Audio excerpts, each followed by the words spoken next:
I didn't get to do none of that. First of all, the school was extremely hood. It was right in my neighborhood where I was living in. It wasn't the best neighborhood. I liked it, but it wasn't the best neighborhood, and the school had metal detectors and conveyor belts. You had to get your bag sprayed, and this just was really, really crazy, like some Dangerous Minds stuff. It all started when my mom met my dad, and they fell in love, and they had me. I was always an outgoing and creative kid, I found my creativity really early. And besides that, I was just the type of kid to be, in a group. Like, I had my little group of friends, and we would get together and be creative, So, I like to do things that are challenging and fun. So we'd spend a lot of time when I was very young, when I was in like elementary or primary school, what we call over here. I had my group of friends, and we would create cheers. So I wanted to be a cheerleader. So I got my friends together and I made up a cheer, and we all would practice it. And, we had a lot of fun with it. Definitely pitched it to the school as well. I was like, listen, we're good, we're real good. And I was like, we should be the cheerleader squad for the football team. And I believe they were considering it. I don't really remember what all happened with that, but yeah, I always was that kid to always be, thinking of something ambitious and, trying to pull it off as well. So I was like, at that age, I had like just all this confidence, all this self-assuredness that, kind of trickles away when you get big, but, you still have to tap into that, which is what I do all the time, because I found myself in adulthood becoming shy out of nowhere. It's like, I'm not shy.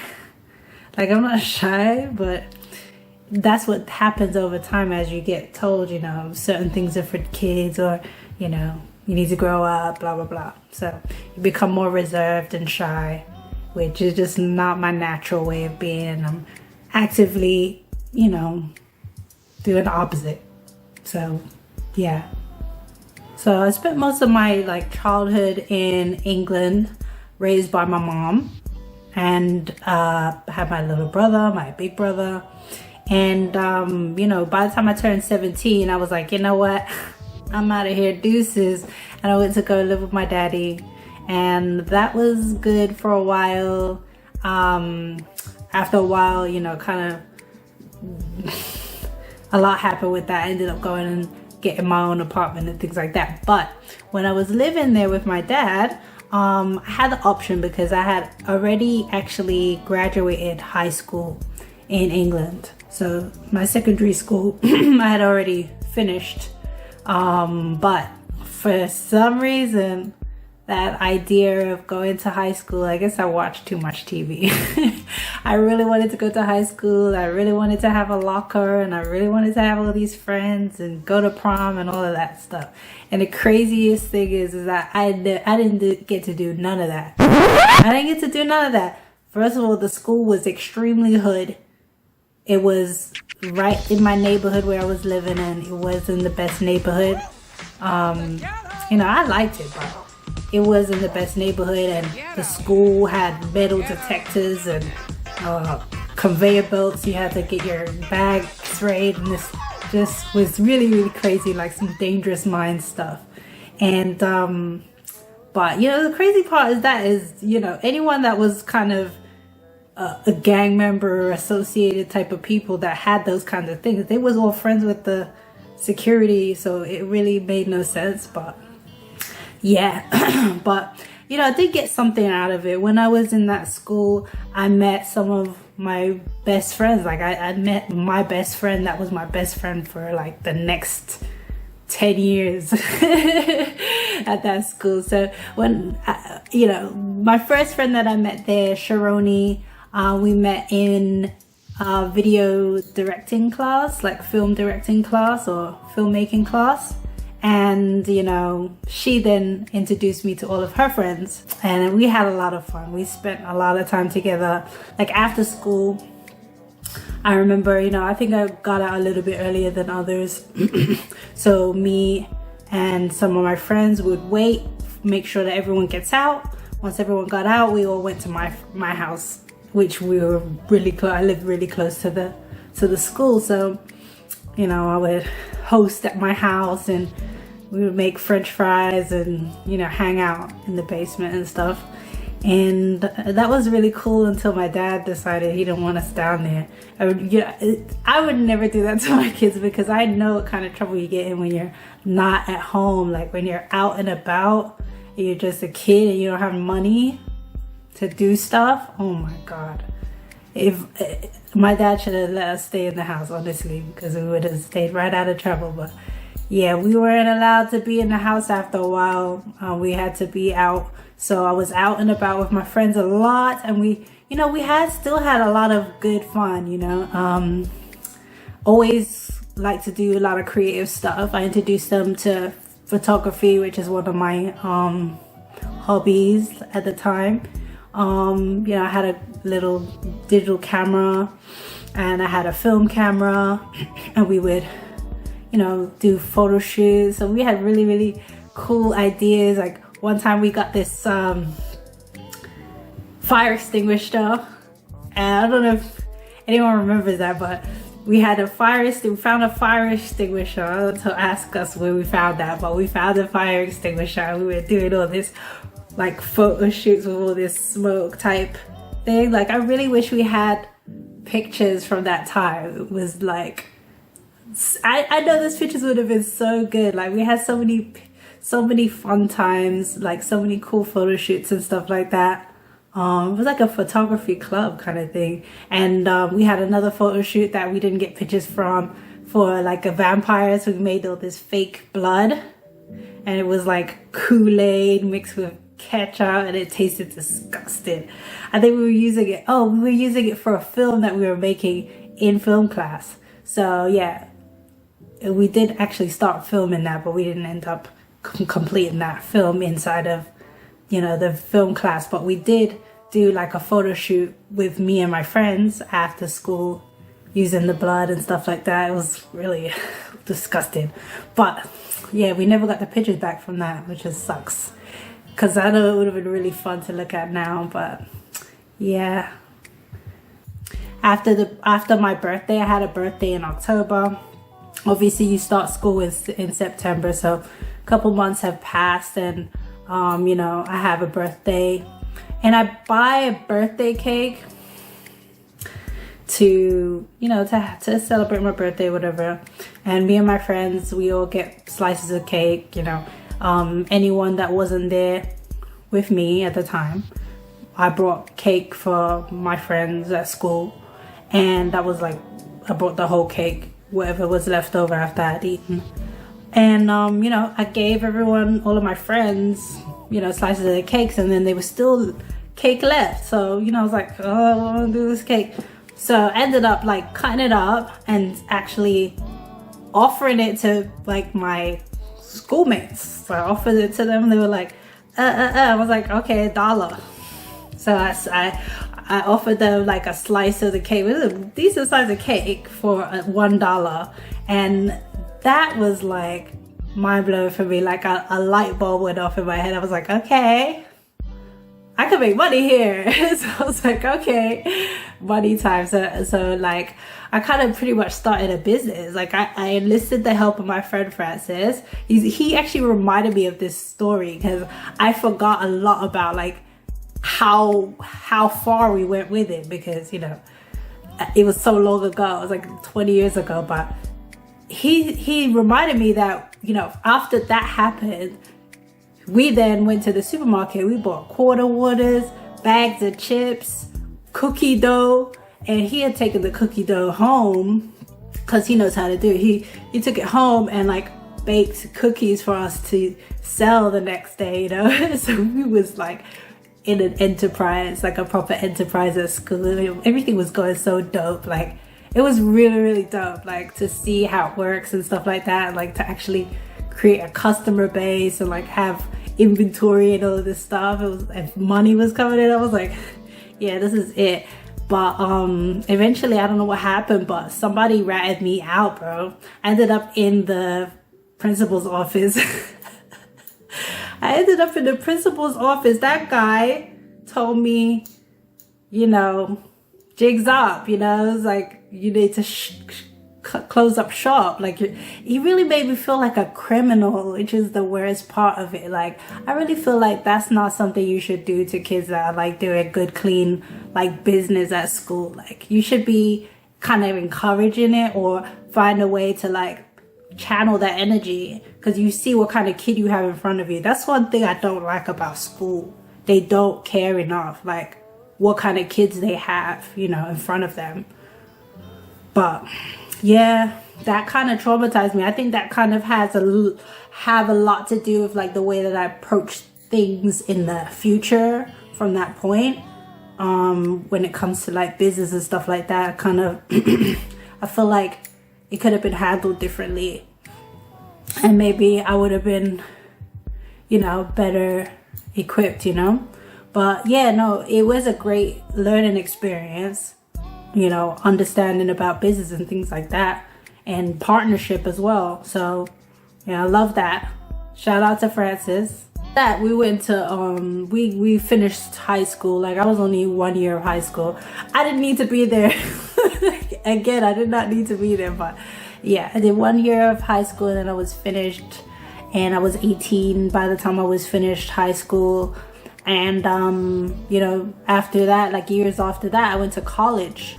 That's when me and Francis are maybe like a year apart. Yeah, like he was in the year below me.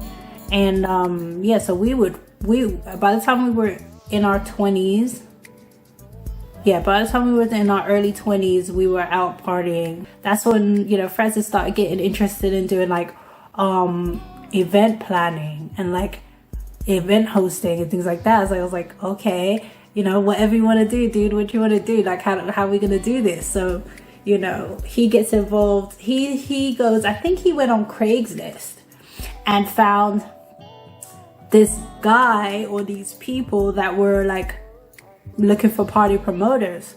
So it was our understanding that we were going to be promoting our own party, and we went hard. Like, we got this, it was for a venue called Mumia, and Mumia is kind of like an Egyptian kind of venue, or it was at the time when it was open.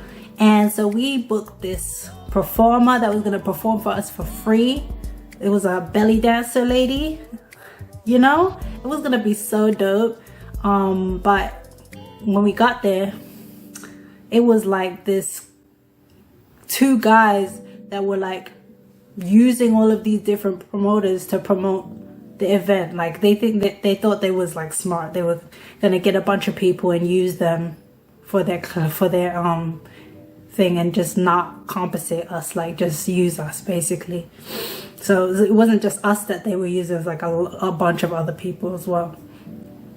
But we had thought it was our event, so, you know, we had sold, like me at my job, I sold tickets. Like, I had my friend, she was helping me. We were all a team, you know, and we had sold tickets for the event and things like that. When these guys found out that we had sold tickets, the guy took money out. He took the money out of my hand. Like, when I was explaining to him, like, this is supposed to be our event, we have tickets, blah, blah, blah, from the people that our friends from our job came to Mumia to attend the event and bought tickets from us, or, you know, bought tickets from us at the event. The guy took the money out of our hands, even though he was letting people in for free. So it was all about like trying to finesse, like. And because I was so young, we were all so young and so naive to the situation, it was able to go down like that, went down like that. But bro, that showed me how grimy and dirty people are in business. Like, that taught me so much. And that was like an early age. I was only 20 years old. If I was even 20 yet. I think I was 20. Maybe 21. I don't know. But that pissed me off. Like, it still pisses me off to this day. Like, dirty business. And then try to act like they don't know what I was talking about. It was crazy. It was really, really crazy. But yeah, so that venue became like a staple in our lives though. So even though we didn't get to be a promoter for that event, or, we didn't get to have our own event at that place. We did end up partying there later. Like, that was our spot. Every Tuesday we was in Mumia. Like, every Tuesday, me and like a bunch of other people from the scene, like so many people that are actually famous right now. We used to party with them in Mumia every Tuesday. Dope music, dope DJs, DJ Will Gates, who else? DJ Mellow X. Oh man, so many dope DJs. But yeah, before we even get to be in our party era, we still did a couple of different events. Francis still wanted to do the event planning, so we didn't give up, you know, and I was always there helping him to, you know, get it together and stuff like that, and do the marketing part of it, you know, flyers and things like that. So, you know, his next event was, he had a real venue of his own, and that thing went off. That thing went off. That was a dope event. Like, I don't know, like, I'm sure he remembers, like, that was a dope event. And you know, it went off really well. We had our friend Cleo. She was the hostess, and she had this massive blonde wig and this tight pink dress. She looked like a little Barbie doll. It was so dope. When I got there, it was like, and Francis had paparazzi outside, and it was like so showbiz. It was like so fly. Like, that event was so amazing, you know, really good. All of our friends were there. Like, everyone I know was there. Like, it was really good. It really went off really well.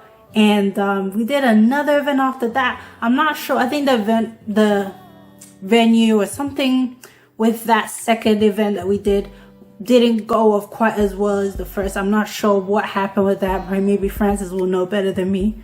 It's like a proof that, you know, you could do it. But listen, that first event was fire. Like, amazing. I can't believe we pulled it off. Like, Francis pulled it off. Like, really good. Yeah, it was a smaller event. I think it was a smaller venue, and loads more people came. It was really good. A few years after that passes, right, I reached to like 23-ish, and you know, I'm in a relationship, and you know, I get pregnant, so I have a baby. So I'm having a baby, and you know, life completely changes for me. You know, I end up moving back to London to have my baby, to be close to my mom and just be in a stable, comfortable situation while I had my baby and stuff like that. And you know, it was like a trying situation, and I felt like I would be better psychologically. I would feel like I was closer to my dreams if I was back in New York. So as soon as I was stable as a mom, like, I knew what I was doing, and my daughter was, you know, a bit bigger. She was 2 years old, almost 3. We flew back to New York. So flying back to New York, she was an angel. Like, my baby, she didn't drink cow's milk. She didn't eat any cheese. She didn't eat any meat. I did give her fish. I do still give her fish, you know. She eats fish and vegetables. So she was really good. Everybody was impressed with her behavior on the plane. No crying, anything like that. And yeah, so we got back, and you know, she got to be with her daddy and stuff like that, because obviously she hadn't seen her daddy since I had moved. And so time passes, you know. It's just kind of rocky situation, honestly, and I had to get used to being a mom. So getting used to being a mom was difficult for me. I'm in my early 20s, and I just want to, I just feel like I need my life to make sense again, you know. And so I would always find myself, you know, doing my mommy stuff, and then suddenly crying, you know what I mean? Find myself crying on the floor in the kitchen, like multiple times. I'm crying on the floor in the kitchen is because I feel so far away from the dream, like the idealistic, or that picture that I have in my mind of that I should be, you know, chasing my dreams. Like I should be going out there, I should be out and about. I see all these events that I want to attend and I can't. So you know, it really was rough on me at that time. My daughter was like 3 years old, and you know, I didn't really know what to do. So yeah, I would cry a lot. You know, I would talk to my friends on the phone and complain. My friend Dorisa, she made the suggestion to me that I should think about ways that I could integrate my daughter, like my stage in life, really integrate that into the work and make that be my work, at least for now. You know what I mean? And that just made me want to cry more. It's like, how do I do that? Because my mind is like in the mode that I was in before I got pregnant. Like I was, you know, out and about, partying, being with my friends. That's all I knew. So changing what I saw for my creativity, I couldn't reconcile it. Like it was difficult for me to reconcile. It took me years and years and years to figure out, like, what is it that I like to do, what I want to do, and what makes sense for my life stage. But end of the day, that was an incredible suggestion. She made an incredible suggestion. It's just at the time I wasn't able to accept it, or I didn't know how to apply it. It didn't seem applicable at the time, but it definitely was very insightful suggestion that she made for me, really. Later on down the line, I end up using that idea. Like I end up creating children's books. Like it's so obvious because I can draw and I'm a good writer, and you know, the technology is there for me now. It's very easy to publish your own books. So you know, that changed the game for me, honestly. It was like a way that I was able to like penetrate that idea, that barrier that I had in my mind, and you know, reconcile it with my goals. So like as I look back on the last 2 decades of my life, I start to, you know, understand how my experiences and my desires and my frustrations, they all fuel and propel me towards the clarity that I currently have, like the surety of what is I'm supposed to be doing. I don't feel like I've ever been this clear about what I do want and what I don't want, and especially how I want to feel, you know, going forward in my life. Moving forward, rather than like getting myself in a tizzy or making myself super frustrated with things that I perceive to be obstacles, I've committed myself to reconciling unchangeable circumstances. I've started like seeing them as potential ways that I can integrate, like different ways that I can customize my journey. Because, you know, I'm an artist, a lot of people do what I do, but not everyone's gonna have the exact same perspective as me. And all of these things that I perceive as like obstacles, they can become part of the customization of my journey and how I can relate to other people that have similar, you know, experiences. And, you know, maybe people can connect with me, you know, in a way that maybe they wouldn't if I wasn't able to insert those life stage situations, you know.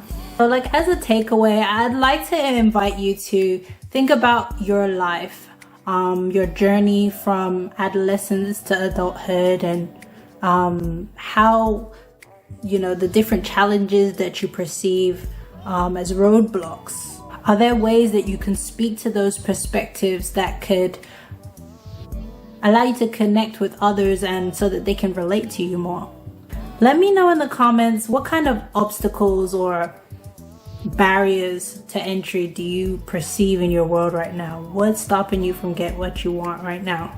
I appreciate you guys. Don't forget to like, comment, and subscribe, and let me know what your favorite part of the video is, and what you were able to take away.